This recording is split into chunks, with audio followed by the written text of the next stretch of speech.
यासीन, कसम है कुरान की जो हिकमत से भरा हुआ है। ए मोहम्मद सल्लल्लाहु अलैहि वालैहि वसल्लम, बेशक तुम पैगंबरों में से हो, सीधे रास्ते पर हो। ये कुरान गालिब व मेहरबान का नाजिल किया हुआ है ताकि तुम उन लोगों को जिनके बाप दादा को खबरदार नहीं किया गया था खबरदार कर दो कि वो गफलत में पड़े हुए हैं। उनमें से अक्सर पर अल्लाह की बात पूरी हो चुकी है, सो वो ईमान नहीं लाएंगे।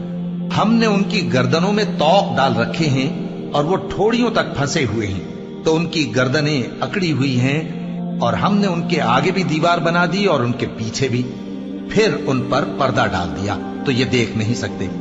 और तुम इनको खबरदार करो या ना करो, इनके लिए बराबर है, ये ईमान नहीं लाएंगे। तुम तो सिर्फ उस शख्स को खबरदार कर सकते हो जो इस नसीहत यानी कुरान की पैरवी करे और रहमान से गायबाना डरे, सो उसको मगफिरत